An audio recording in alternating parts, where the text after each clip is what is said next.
CMPRadio.net, man. You already know it's your boy Uncle P, and I'm in here on this lovely Wednesday. Listen, if you're not watching this show, I understand you're over at City Hall. Let's make sure we come out. Let's make sure we talk about the things that we need to change in our community. But today is Diabefit 365. This is the podcast where we talk about diabetes, the things that come along with diabetes, running from diabetes, how you can get healthy, how you can eat healthy, how you can think healthy, how you can live healthy, how you can be healthy, how you can want health more readily available to you, right? I got the host of the show, Aisha Hudson. How Good you feeling? morning, y'all. How y'all doing? I'm feeling good today. Right? And the co-host of the show, Dr. Ron Renzi. How you feeling? Wonderful. Right. Save Our Souls is where he resides. He's been in the community. I've been talking to people that know him for the how long you been in the last 15, 20 years? Almost 15 years, yeah. Right, Yep. right. Yeah. And I thank you for your service. I thank you for bringing diabetes to the front and coming to me. We met at the book bag drive, right? Yes, that's right. McCobie Dean and Chester Upland School District book bag drive, and he was like, "Man, it's a radio station. Yeah, absolutely, it's real. Come through, check us out. You feel me? And bring your information."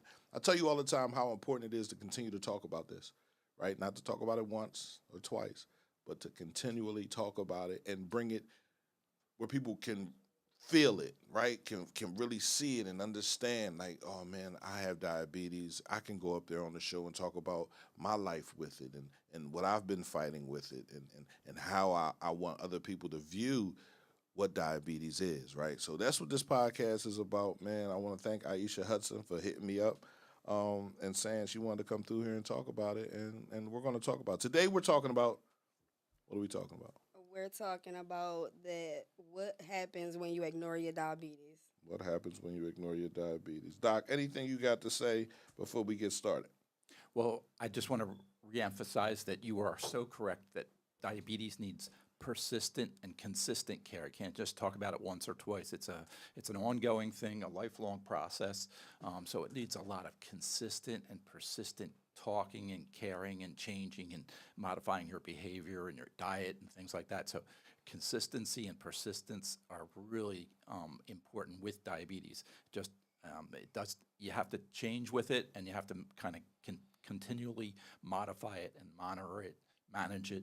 So it's a lifelong process, but it can be done, and there are kind of some tricks to helping you do that, and that's what we're here to discuss and educate on. Absolutely. So we're going to get into the questions that we have. We have quite a few questions. What are some early warning signs that your diabetes is out of control? So for me, like noticing that your diabetes is out of control, like it kind of you feel it. You feel it first. Um, your body is off. You might feel like mood swings, emotional, sick, stomach hurting, just a lot of different body feelings at first. And then it'll like show within the numbers that they're all over the place. And usually when you have like numbers that's up and down, it's like a roller coaster. So it changes. And a lot of people who, when their diabetes is out of control, um, will notice kind of subtle signs. You get a lot more saliva in your mouth when your diabetes is really high. So that's one sign. Also, that you'll have to urinate a lot more when your diabetes Yeah. numbers are excessively high. You'll urinate more frequently, so you'll get more urine, more saliva in your mouth. A lot of people will notice a numbness or a tingling in their feet um, when their diabetes is excessively high too. So there's subtle signs, but signs that you really need to be aware of. Um, I guess more obvious signs are some people get a blurring in their eyes, Yeah. kind of a blurry feeling, or a lightheadedness too. And they just when they get up, they stand up, they get a little bit lightheaded. So there are subtle signs too, I guess. But the blurriness in your eyes is probably the most obvious pathology that you'll start to feel if your blood sugar is way out of control. But you can if your blood sugar is mean, out of control a lot, then you don't see those subtle signs. yeah, yeah, You because have to, yeah. you begin to get like like you're used to it. Yes, You that's used to it, right. and your body starts to not be aware of those different Yes, signs. yes. So when we become used to the things that's not good for us, I mean, we kind of regulate through it because that's all our body knows. Right, that's right, that's right. You do lose those, especially those subtle signs will disappear if your blood sugar's out of control a lot. You kind of get acclimated to that, Yeah. that's extra saliva in your mouth, and then you don't notice it anymore. It just seems like normal. Yes, you're very right about that. Yes, and I And usually when that happens is we can't tell, we ourselves can't even tell the difference between when our blood sugars are high or when they're low. So we kind of just feel normal all the way around, and then it's just causing more damage on the inside because we're used to what's going on. That's so correct. That's why you have to use, blood sugar monitoring Yeah. to check. You have to have either a continuous monitor or kind of prick your finger and get some blood checks. Go to your doctor and get your blood work checked. You get your A1C checked. A1C, Because which reads for the last 3 months. right, that's So right. that'll tell like an overall base on what the blood sugars has been for the last 3 months. Yes, that's right. A1C is the average blood sugar in the previous 3 months from the time it's taken. So red blood cells live only about 3 to 4 months, and they hold on to the sugar, and they bring sugar to other parts of your body, but they only live 3 months. So that's how they can Yeah. take it today. Then it's the average of the previous 3 months, and that's a really great test. But that's why we need to have that done every once in a while if you have diabetes, because those subtle signs kind of become acclimated to, and then you can't tell. So So even with the A1C, our average can be between 6 and higher. And once it's high over 7, that usually tells that you're a diabetic. And once it's even higher than that, it puts a lot of stress on our bodies. So my A1C myself, I've been struggling with for years. Um, I might look good on the outside, but on the inside, I know I got like a lot of damage. The A1C has been over 9 for a long time. So a lot of the complications I have is because of that ongoing high blood sugar, or it just being like up and down all the time, and it's just like not a steady line in there. Um, Complications like my eyes. Explain about your eyes. What's the complication with your eyes? So the complication that I had with my eyes is called diabetic retinopathy, which it doesn't always start off bad. It get like when it start from the beginning, it's just like the blurriness. It just seemed like you don't have like all of your vision that you used to have. But ongoing, if you don't fix those things, or it's hard to manage the diabetes and not get it under control, it tends to get worse down the line. So I had it for since 2015 for a couple years, and once I got pregnant and went through my pregnancies, that caused more issues. Like that put more stress on the body, more stress on your eyes. Pregnancy itself beats up the body for us women, and then having diabetes on top of that, it just puts a lot more stress on it. So it just caused me to have more issues ongoing with my eyes. So when I was pregnant, I did get my A1C down to a 9. That was the lowest I ever had my A1C. Um, and right now, it's still high. I'm at a 12.1 right now. I've been at a 17 before, and that probably was like the worst part of my life. Mm. Like you feel it every day. You feel it in your muscles. You see it in your eyes. You feel a change on your body that happens over the years, and that kind of just what drove me to wanting to fix it, wanting to have change, and that started about 4 years ago.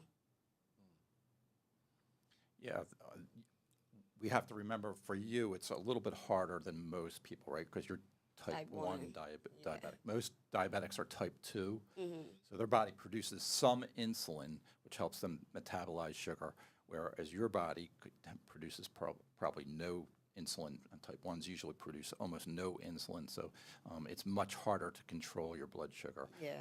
And yeah, 9 is kind of high. We, they want you really between 6 and 6.5, something like that. Over 7 or 7, it does start to do damage. That equates, a 7 A1C equates to about a fasting blood sugar, where you prick your finger after fasting, to about 150 milligrams of sugar in your blood.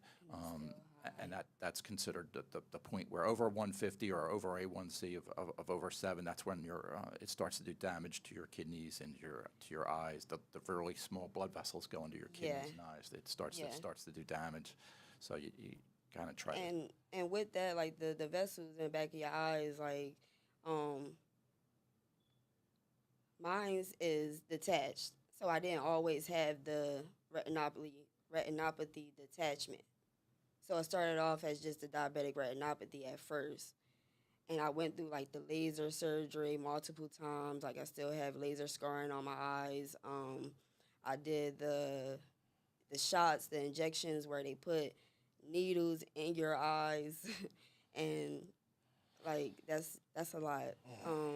But I did it to try to fix it, and it still didn't work. I know a lot had to do with managing the diabetes, and that could be hard at times, especially if you're going through a lot of stress. That plays a big part on your diabetes. So I have the detachment now, and we're speaking on surgery. But even with the surgery, it's still hard to try to get that done if your diabetes isn't stable, because you can still have complications during surgery, which wouldn't be good, or after surgery. Yes. If your diabetes is elevated, then the surgeons will not want to operate in some ways, because your chance of infection or chance of a complication is increased. So it always puts you in a rough situation when they want you to get your blood sugar down, so that's better for the surgical outcome. But at the same time, it's really hard for you to do that, to get it where you're controlled. So that's a very difficult situation to be in. But that's type 1 diabetes that makes it so difficult. Type 2 is a little bit easier to control, because you are producing some insulin. Your body's making that insulin, which controls your blood sugar to some degree. You just don't have any insulin at this point, probably. Right. So one question that I did have always was, if our bodies doesn't produce insulin, what is the reason of why we still have a pancreas inside our bodies? You still have a pancreas, but it's not producing insulin because your body produced antibodies. Your immune system thought your pancreas was foreign in a way, and attacked your pancreas and killed it off in a sense. Why that happens is still not totally understood. Why your genetic makeup, for some reason, your immune system is hypersensitive in a sense, and it kind of reacted to your pancreas in a antagonistic way, and kind of damaged your pancreas. It probably was producing insulin in the early stages, when you're 1, 2, 3, but then your body attacks the pancreas, and it breaks it down. And it does, and prevents it from producing insulin. So why wouldn't it be removed?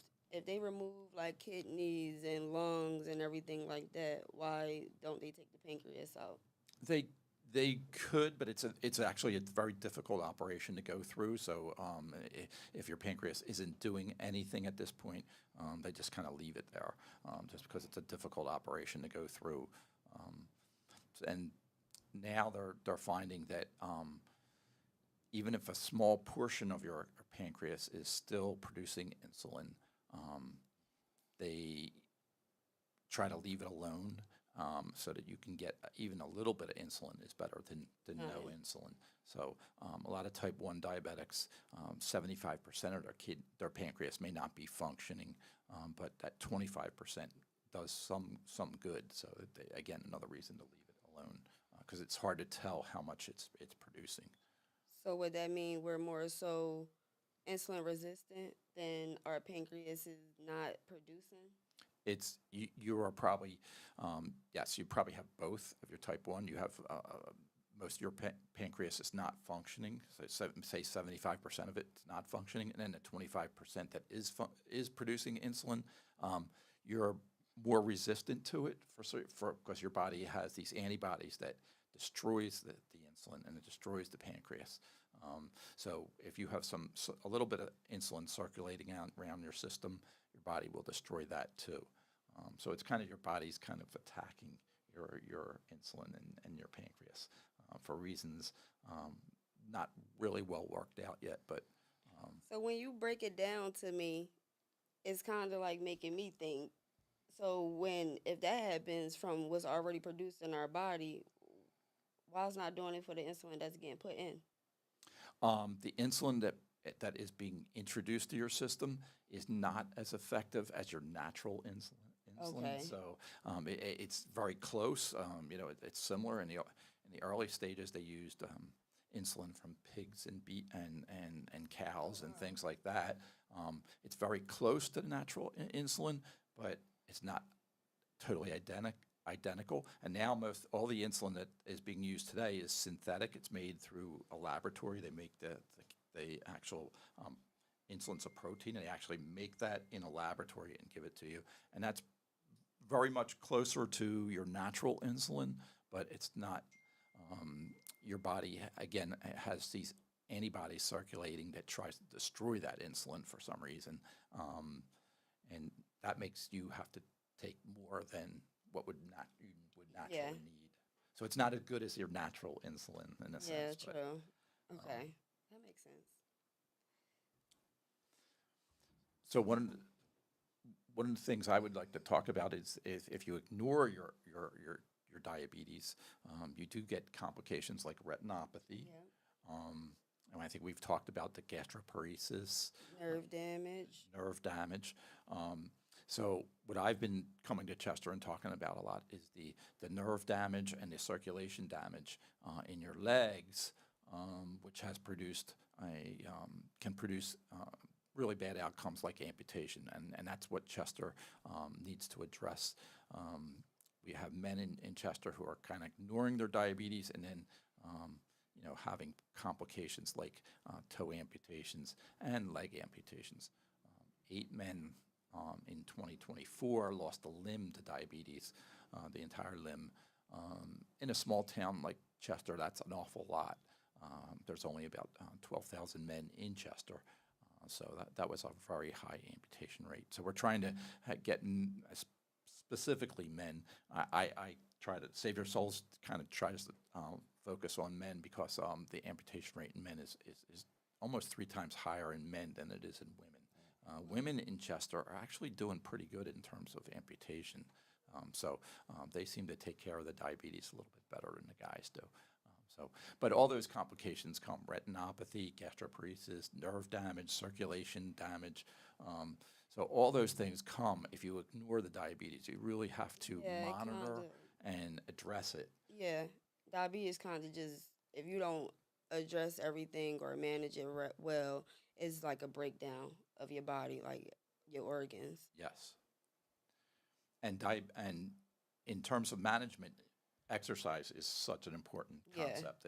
You got to burn a lot of that sugar off because our diets we're gonna take in carbohydrates and sugar, and the carbohydrates turn to sugar. We're gonna take those in that they're all tasty and good Yeah. sometimes.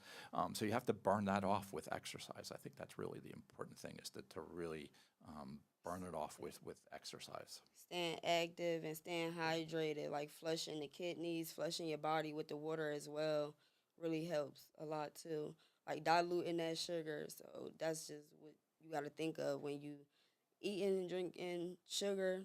Just always remember to put water in because it dilutes it. It helps flushes it out. Yes, water is essential. Water, a diabetic has to take water in frequently throughout the day to make sure they basically just dilute the sugar down so it doesn't cause damage. The sugar Yeah. in your system, if you have a lot of water in your system, it dilutes the sugar, and the sugar can't clump up into little pockets that create holes in your kidney or in the small arteries that go into your eyes. So diluting the fluid makes the particles in that fluid less likely to clump up and cause damage in a sense. Yeah. So, like, even on the downside of a high blood sugar, like them sick day rules that we get as diabetics that we have to follow for when we have high blood sugars and going through like that sixth stage of it. Water is like the main priority Yep. in that case. And a lot of people look at you strange when you say, "Oh, I got to drink the same amount of ounces as my age." So as you get older and older, like I'll be 30 this year, so drinking 30 ounces of water every hour seems like a lot to a lot of other people, but Yes. it's kind of normal to me. Yes, that's right. And yeah, water is essential. Our bodies are mainly water, so you really do have to drink water on a regular basis to maintain your health. Even if you don't have diabetes, you should be drinking probably more water than you think, because our bodies are mainly water, and it helps you to fill up your stomach, so you don't want to eat calories, which we often kind of overeat because we don't have to fill our stomachs, when water would be a much better choice a lot of times. Yeah. So how do you feel about the people that try to use the excuse, because that's what it is, excuse, but of saying, oh, we're not supposed to drink so much water. Oh, I think um, that's not really true. We probably eat too much Yeah. in terms of we eat food much more than we need. Whereas water goes in. If you have too much water in your system, it'll come right out. The calories will turn into other things. If you eat too much food, your body's going to store it. It's going to break that food down into proteins and carbohydrates and starches and then store that. So that's always going to be in your system, where water will just go through if you have too much. So water is always the best choice. If you're a good way, I think, of reducing our calories is to drink some water first.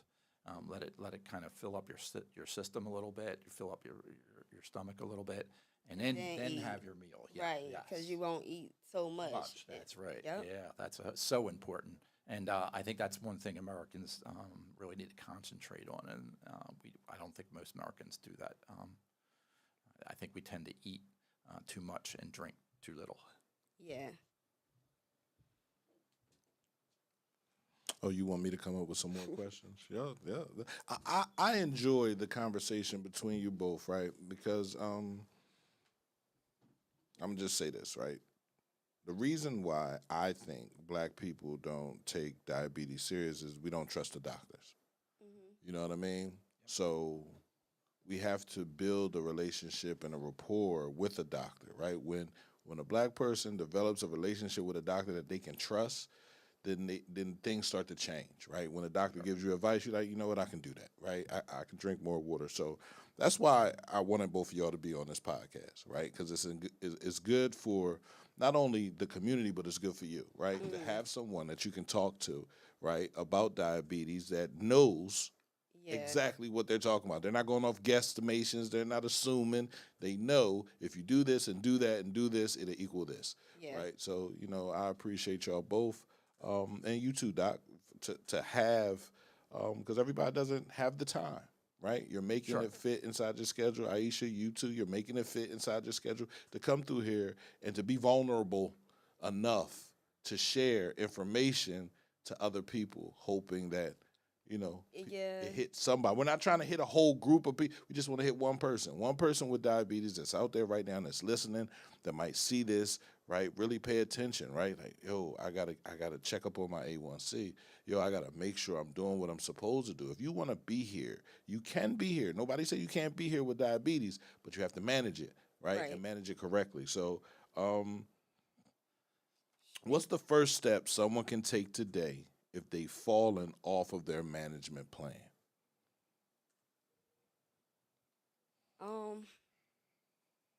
I don't know. It's kind of hard for me to like. The only thing that I could tell them is like I've been there, Right. so it's like for me, I wouldn't want to sit there and listen to nobody to say, "Oh, do this and do that," because I've been there. I've been in those shoes where I fell off from mine. Right. So I would just like try to uplift them by saying I've been there, but with all of that, like you don't want to go down that path Right. because it's terrible. Like it make you feel bad, it make you want to give up, and if you got stuff to live for, then why not fix your health? Right. And from the medical perspective, Doc, like what's the thing that you would tell somebody that's fallen off their plan and is not in like jeopardy of losing a limb, right? But if they continue down that road, you feel me, it will happen. Yeah. Right. So I think talking to their family or talking to their loved ones about where they are and that they're having difficulties, that's really a great thing to do. We're trying to reach men. Yep. And men don't, Reach out. not just that, we don't want to be vulnerable. Yep. We don't want to say, my foot is tingling. Yeah. You feel me? Like, when we had Buck up here, like, he even said he looked down. Right now, he Yeah. doesn't see the toe. But before, he saw it and he knew something was wrong, but he just kept moving. Sure. You feel me? He didn't pay it too much attention, right? So I don't want things to get to a point where you're getting things cut off because you're not paying attention to them, right? So how do we get our community and the men in our community to take this seriously, right? And I know, Doc, you don't really have the answer for that, right? And neither do I, but that's why we're here in this podcast. So what do you think they should do, or how do you think they should react? You said talk, right? They need to communicate. Yes, I think that's the big thing for men is to actually talk about their reservations. And you're right, men are ignoring things, and we are taught to do that, right? We all like the athlete who plays through an injury, or I mean, men are taught to be that way, right? Tough, You're gonna be right? tough. That's right. Keep That's going. Are you dying? You're Right. not dying. Keep going. Are you Yeah, that's bleeding? right. You're not Keep bleeding. playing. Keep That's playing, right? Yeah, you don't want the guy with the sore finger come Right, out of the right, right. game. You Come know on, what I mean? We a want sore the guy, finger? Come on, man. Come on, right? Right. That's right, and that's part of being a male. But I think men have to start talking to other men about that issue, and if they have diabetes, they need to talk to somebody about diabetes. If they're having even a little symptom, they should at least talk to somebody that they're close to. And I think we who don't have diabetes have to talk to other guys who might be listening to us that about their diabetes, or if they or they're taking care of themselves. It's not always good to be that tough guy, right? It's not. We got to take care of each other, and I think that's really important for men to take care of each other. And it is definitely harder for men in Chester, right? Prior to 2019, you had two physicians in this community, Dr. Hannum, Dr. Pierce, who had been here for many, many years. Yeah. They've retired or moved on, and so now we don't have the family doctor in this area. Yeah. We don't have so that makes it much harder than it is. Absolutely. I lived in Abington, Pennsylvania for 40 years. There was a doctor on my corner. I could walk the 3 different doctors in my neighborhood. In Chester, Can't do that. guys Yeah. can't do that. You know what I mean? There's nobody to It's walk hard to. to find a good We have an doctor. urgent care, but it's a different type of care. It's just for Yeah. Right. Yeah. chest pen tries. Right. They have that's a federally qualified health center, but it's awfully busy. Very busy. It's hard to get seen at times. So and it's hard to establish a relationship in those type of facilities. Yeah. I want to bring those doctors back off retirement, man.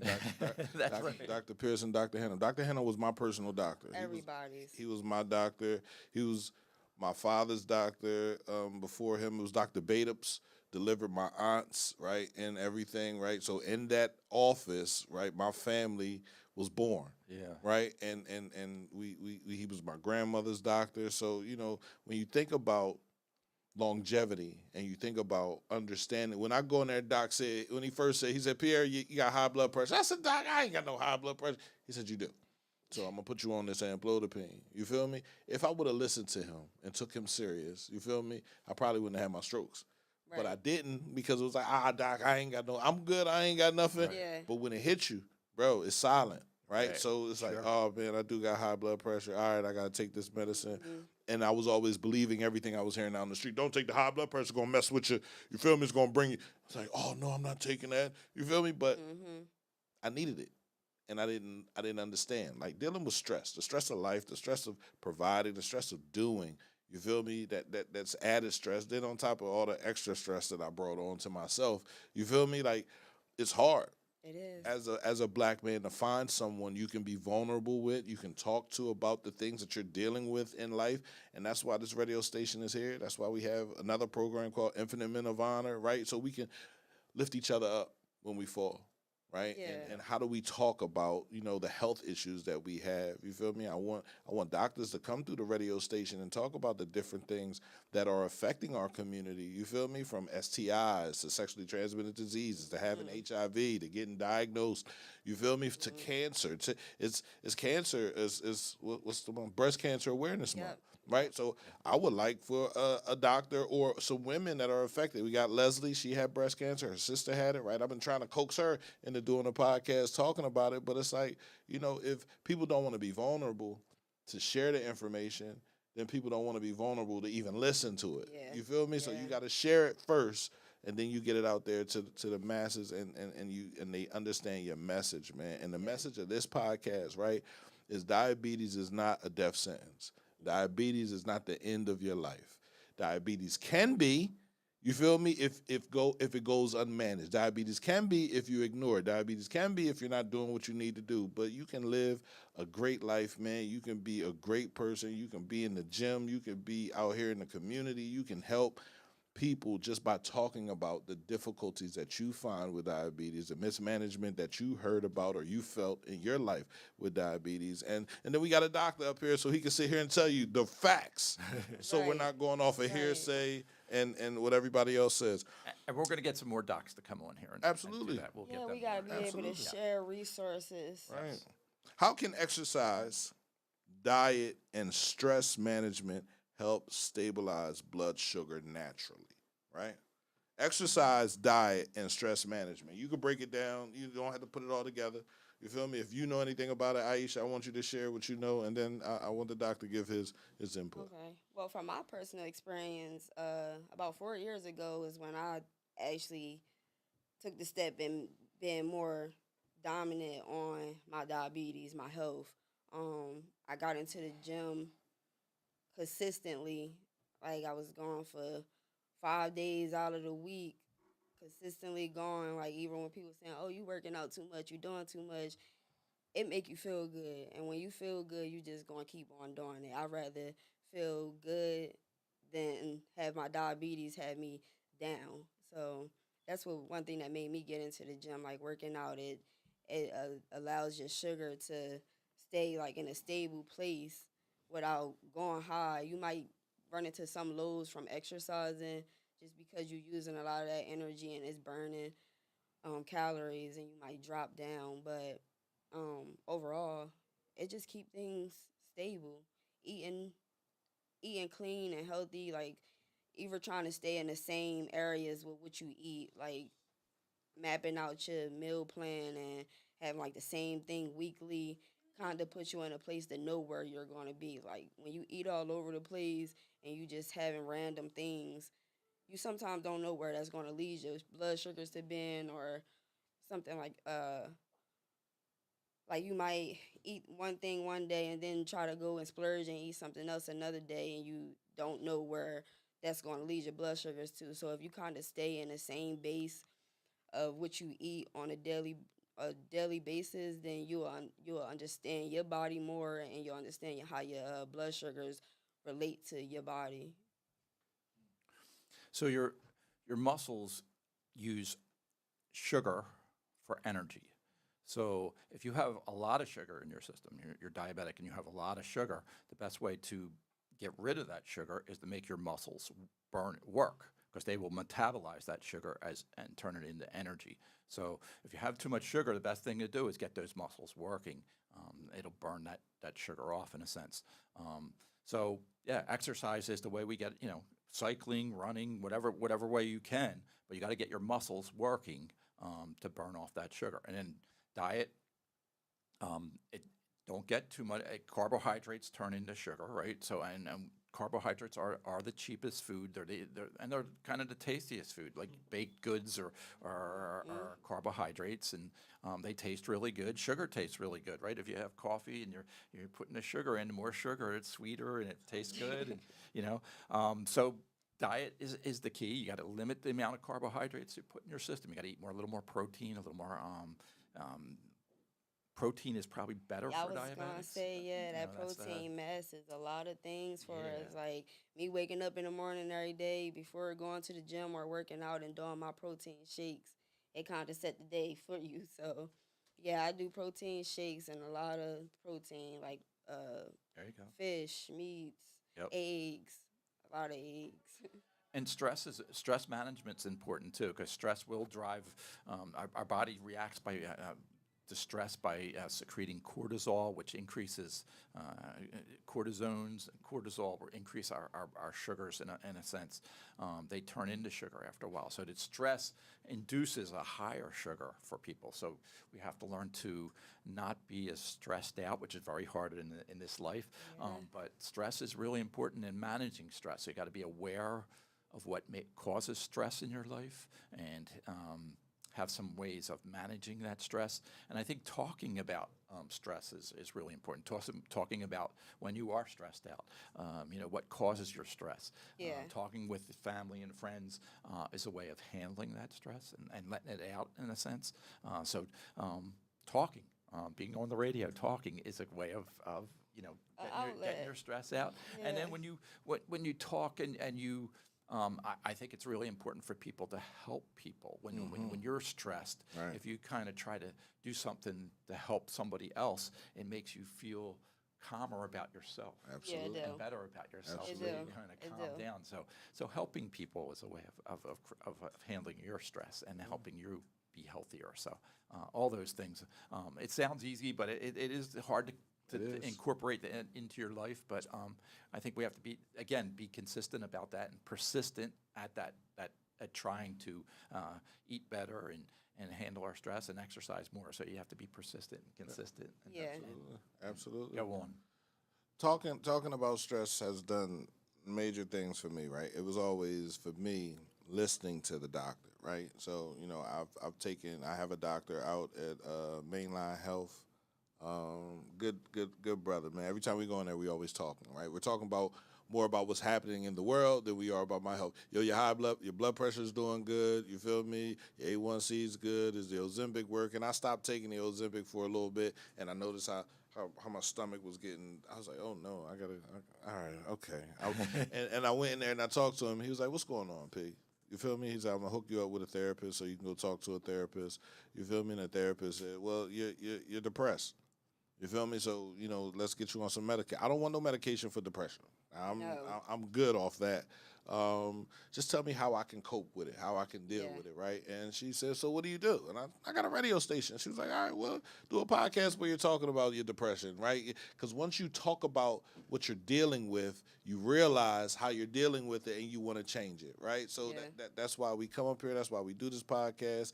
And that's why we do most of the podcasts that we do, right? We just want to help people. We just want to talk to people and get people okay with being vulnerable. There's nothing Yes. wrong with being vulnerable. Listen, I tell people all the time, you can't love until you're vulnerable, right? Because you have to give your heart to receive a heart, right? You don't just get to receive. true, yeah. You don't get to receive energy. You have to give at the same time. So you have to be open, right? To hurt, to be able to love someone deeply, Yeah. right? And I get it.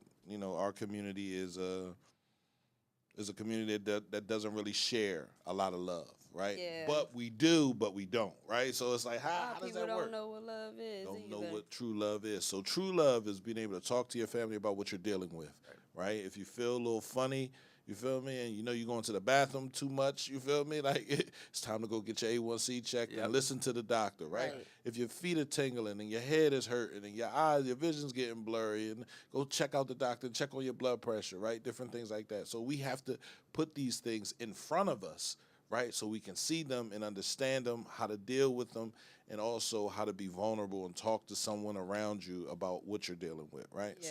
So don't be scared of that. How can, because we were just talking about, how can people support loved ones living with diabetes or without being overbearing, right?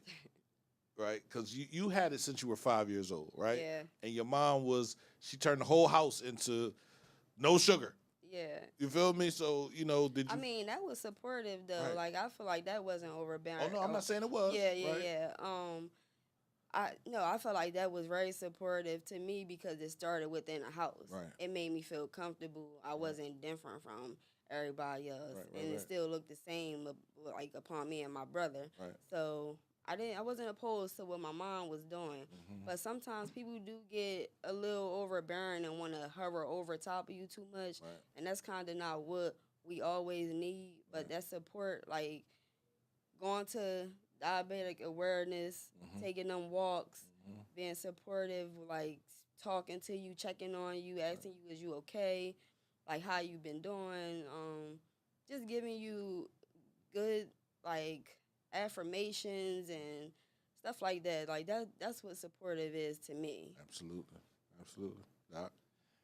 I think families need to kind of understand a little bit about the diabetes and help the diabetic patient with like eating. If they're eating, they kind of have to change their diet along with the family member who has diabetes, right? You can't have the brothers and sisters, going to McDonald's every day when the diabetic can't do that. So Yeah. it helps if everybody kind of goes through it together, and I think that's a really nice thing for a family to do. But yeah, we have to be a little more tolerant too of high blood sugar. Some people, even in the medical community, some doctors have got way too intense about diabetes and yelled at patients for Yep. going over 150 on their blood sugar and Yep. and kind of I've went had too doctors. crazy. I'm sorry. I had doctors that told me that I should be dead, like by now. Yeah. So yeah, you do. Yeah. Doctors can be very insensitive. Yes. And I think we're trying to do a better job of that the younger doctors are trained to be a little more tolerant of a range of blood sugars and a range of lifestyles to address those blood sugars. Everybody can't just eat exactly what the American Diabetes Association says and eat 2,000 calories a day, and it's just not reasonable to expect people to all go into that one kind of formula. So Yeah. it's got to be a little more tolerant. And younger doctors are being trained to be much more tolerant, much more a kind of understanding of different lifestyles. Truck drivers have a lot of diabetes. Well, they have a difficult life. If they're on the road Yep. and they have to drive for 6 hours to get to a certain place on time, they're driving those 6 hours. They can't stop and get a little bite to eat every 2 hours, as diabetics are often told. So you have to be aware of those things. And yes, we're trying to make the younger doctors much more tolerant, much more accepting of, and give better ideas on how to, for that truck driver to manage his diabetes. And at the same time, make sure he's a successful truck driver and stays within his blood sugar range. Yeah, it's kind of crazy to me anyway because a lot of them, most of the time, they not diabetic, so they don't understand. They might know Sure. the science behind it, but they don't understand like how it is to have it put into your routine on an everyday basis. Right. And that's true, yes. Yeah, the doctors usually are not really aware of diabetes. I mean, they learn all about it. They learn about the science and they learn about it. But in their early years especially, they're not really, they don't know the reality of diabetes and what it really takes. Yeah. So Yeah. it takes them a while to be Adjust. better at that, at being a good diabetes doctor in a sense. And so it takes them a while. But hopefully we're doing a better job of educating young doctors in that respect. Yeah, even when I first was diagnosed with the diabetes, and this was before like the insulin pump and everything came out. Um, when it did come out around that time, I was going to Children's Hospital in Philadelphia, and it was like a thing. Like they made it like you had to already be managed. You had to have a A1C of a certain amount. You had to have consistent blood sugars that showed that was logged, that was on the right start. And with that being said, I wasn't able to get an insulin pump. Right. I tried to work at it, and it just wouldn't work for me. And now knowing at this age now, like I was the best candidate for the insulin pump at that time because the pump reverses a lot of things for diabetics. Like it makes Yes. it a lot easier. So technology did come a long way and help us in a lot of aspects with having diabetes. Yes, so the technology for managing diabetes has improved drastically over the last 20 years. Um, but we're still seeing a lot of complications, so we still have a lot of work to do. But yes, Yeah. the monitors are much better. Yeah, I can understand where that come from too. It's like it's pros and cons to everything, but it do help. It's just it's just more managing. Like you Yes. just gotta manage more when you have those things. Like you gotta watch from the tube falling out, getting tangled or kinked up, um, like errors within the technology. Like you gotta just watch out for all of those little things. But I think it's on a good track. Like it helps a lot. It keep you managed and on it. Like it alerts you for every little thing, and it bring awareness to you. Even when your day is like chaotic, it's still like, hey, I'm here. Yes, yes, that's right. Those monitors are good at alerting you when things are going a little astray. Yeah, They do kind of warn you, and that's really good. And there's newer technology in terms of treating different things. We can treat retinopathy a little bit better now than they could even 10 years ago. Um, but yeah, if you have a detachment, that makes it much more difficult. yeah, And like you said, managing the diabetes so you can get those advanced technology is a challenge. Um, but I think the most important point is that we can manage diabetes in the early stages. If you catch it early and manage it fairly aggressively in the early stages, it's much better than going on to the complications because the complications can be difficult, make your life more difficult for sure. yeah. That's one reason why I think it's so dope that they came out with the new blood work that they're doing for like the kids, like children of diabetics. They're testing them early on because it's hereditary and it can lead to them being diabetic as well. So, them coming out with the new blood work testing that they're doing to test the children on their antibodies. Yes. Um, I think that's real cool because it gives them a chance. Like they don't have to fall into that place of being sick and going through DKA to be either diagnosed with it. So that was a good thing that they came up with. Yes, that really is a big advance, and I think we haven't touched on that a great deal, but um, type 1 diabetes does pass from your genes to your children's genes. So yes, if you have diabetes and it's running in your family, you have to even be more attentive to Conscious. it, yeah, and Yeah. get tested early and often. Go get them Um, kids checked. Yes, that's right. Yes, that's really important. And even type 2 diabetes tends to run in certain families because if the parents eat a certain way, the children eat a certain way, that can lead to, so if your parents have type 2 diabetes, the incidence of diabetes in those children are higher because of Yeah. the habits and things like that pass along.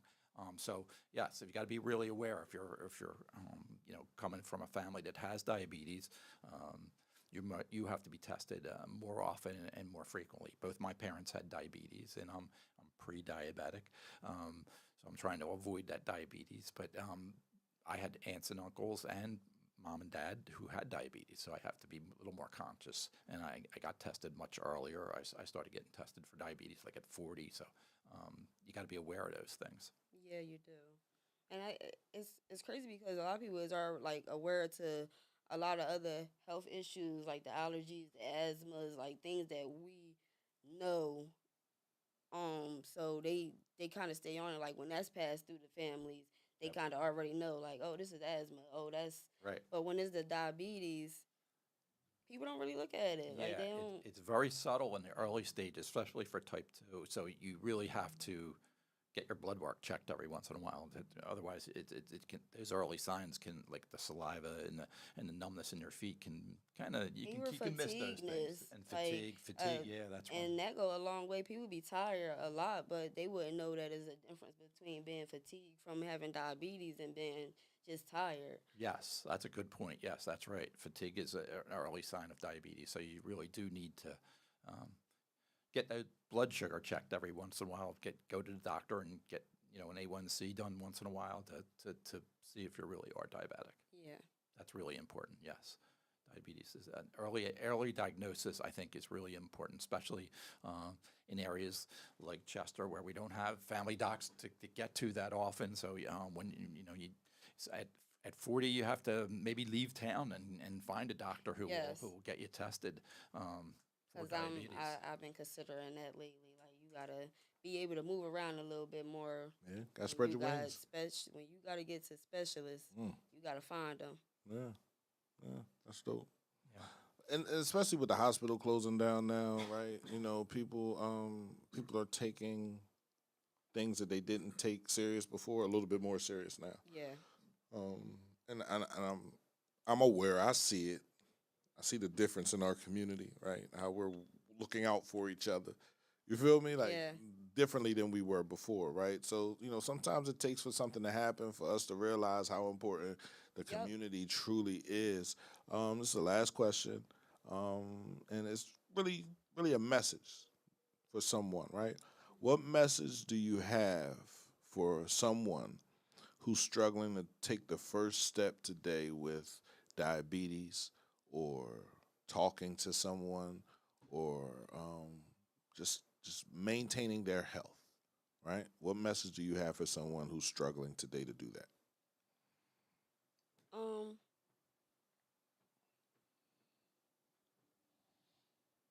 I feel like when you if you're aware of it, like if you're already aware of the things that's not going on, like going right within your health at that moment, then that's just where it start at. So once you have that awareness, I think you'll understand that you need to work 10 times harder and just put your mind to really diving into yourself. So it's just having awareness. I'll just say that. That's right. Awareness is a key for good health. You got to be aware of what your risk factors are. If your parents had diabetes, then you're at higher risk. So you have to be aware of that, and I think you should discuss that with your loved ones, like what your risk factors are, and discuss it with your loved ones and see how they react to it, and make sure you have a good doctor. If you're not happy with your doctor, find one. Sometimes that's hard to do, and it is hard to do, I guess. But that's really important too. But being aware of what your risk factors are, what your age is, what your weight is, how are you within a good weight for your age. We do tend to put on weight as we age. That's kind of normal, but you still have to be it can't be excessive. So being aware of where you are in life, what your risk factors are, I think you need to discuss that with your loved ones and then discuss it with your doctor. I agree with both of you guys. I do. And like I said, if you're struggling um, to take that first step today, start small. Right? It doesn't have to be huge. Right. Right? Start small. Don't focus on the whole mountain, bro. Just take one small step towards feeling better. Yeah. Right? Maybe it's checking your blood sugar. Maybe it's drinking more water. Maybe it's exercising. Maybe it's eating better. Or maybe it's just saying that I need a little help. Yeah. Right? Reaching out to your family and being vulnerable. I think that one action, I'm not saying that's gonna change everything, right? But it can shift you in a direction and that's how change begins. All right. So you don't have to get in here today.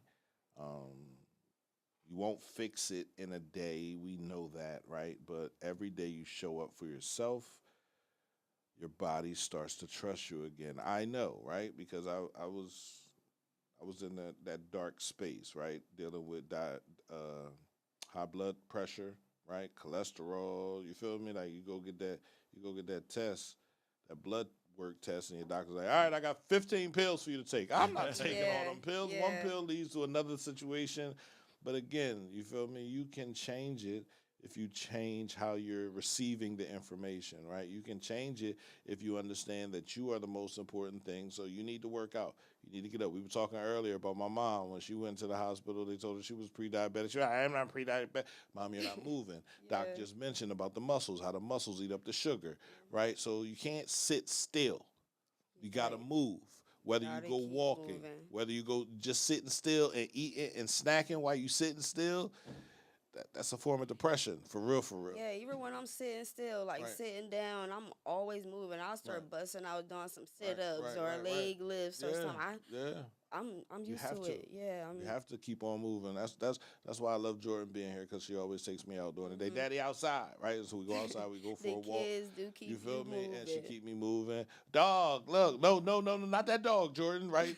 Like so, I've realized, the things that I have to do, right? So I can be here for her. So I can see her when she gets older. So I can see her get married. So I can see her, or not get married and beat some men up. Right. Whatever she decides to do, that's what she wants to do, and I'm good with that. But still, you have to be vulnerable, right? To talk to the people that you love and that love you, right? You have to be aware of the medicines and the things that you're taking into your body, and you also have to kind of cut out on the. And when we talk about processed food, man, we're talking about anything in your freezer. You feel me? The lunch meat. You feel me? Most of that stuff, like It's not good. the vegetables. I'm trying to tell you, listen, the vegetables and the fruit and just eating from the earth. That's where we were meant to eat Yeah. from. And if you can't kill a cow, you feel me? It's processed food. If you put food in your freezer and it's been in there for 3 or 4 months, throw it in the trash. Yeah. It's not good for you, right? It's gonna clog you up. Stop It's gonna mess holding you up, on. right? Stop holding on. If you can't get your meat fresh, don't eat it, right? That's what the black community used to too. Right. So if we're not doing that, if we're not eating that way, if we're not treating things like they're important, they become unimportant, and then we deal with the consequences of treating our bodies and our families with no no love. Right. Yeah. So let's just try to do that, man. So don't chase perfection, man. Chase consistency. That's right. Right. Be persistent in your chase of consistency. Right. Because your future self is counting on the old version of you that refuses to quit today, right? So Yeah.